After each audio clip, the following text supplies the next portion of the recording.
Ndagusuhuje nshuti muvandimwe, reka nkwifurize igitondo cyiza.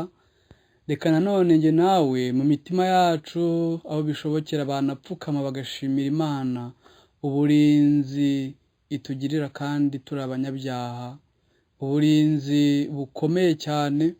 Njya ndeba uburyo abasirikare bo mu isi babaho kandi bagira ishimwe bahabwa kubw'inshingano bakoze bikitwa igihembo, ariko nkibaza ku burinzi butangaje bw'abarinzi barinda abasirikare, ndetse ntibibagirwe natwe, kuko ijambo ry'Imana ritubwira yuko Uwiteka atari urinze umudugudu abarinzi babera amaso ubusa.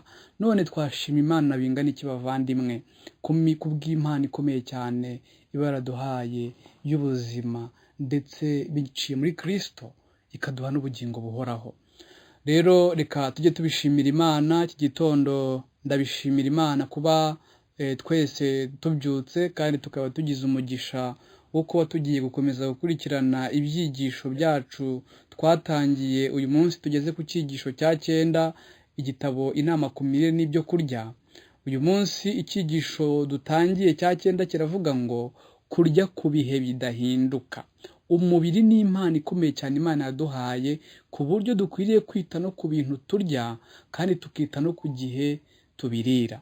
Kurya ku bihe bidahinduka niyo nsanganyamatsiko tugiye kuganiraho. Icyigisho cya 9 mu gitabo Counsels and Diet and Food, cyangwa se mu Kinyarwanda kurya inama ku mirire n'ibyo kurya. Umugabane wa mbere tugiye kurebaho uravuga ngo umubare w'amafunguro. Ese dukwiriye kurya amafunguro angahe? Umwanditsi yaduhaye ingingo ebyiri nifuza ko duheraho. Ingingo ya mbere ivuga ngo igifu gikeneye ikiruhuko.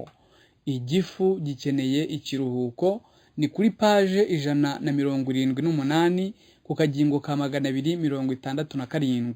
Ingingo ya kabiri iravuga ngo mujye murya ifunguro rya mu gitondo rihagije. Ibi binyuranye n'uko benshi babigenza, ariko reka twemere inama y'Imana. Igifu gikeneye ikiruhuko.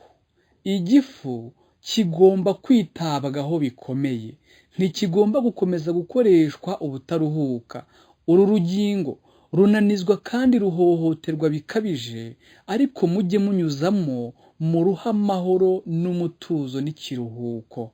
Nyuma y'uko igifu kirangije umurimo w'igogora ry'amafunguro ya mbere, ntimukongere kugiha undi murimo wo kukiremereza ngo mukivutse amahirwe yo kuruhuka, na mbere y'uko umubiri ukora umutobe ufasha igifu ngo gishobore kwita ku bindi byo kurya kiri bwakire. Nibura hakwiriye gushira amasaha 5 hagati ya buri funguro, kandi mujye muzirikana igihe cyose ko mubaye mubigerageje muzasanga ko amafunguro 2 ariyo meza kurusha amafunguro 3 ku munsi. Mbese iyi nama ntiyumvikana bavandimwe? Icya kabiri, mujye murya ifunguro rya mu gitondo rihagije. Abantu benshi, wisuzume niba utarimo, bafite akamenyero ko gufata ifunguro rya mu gitondo ridahagije. Icyayi n'umugati niko benshi babigenza, nyamara ubu si uburyo bwiza bwo kwita ku gifu. Mu gihe cy'ifunguro rya mu gitondo, igifu kiba kimeze neza ku buryo kiba cyiteguye kwakira ibyo kurya bihagije kurusha ibya kumanywa cyangwa ibya nimugoroba.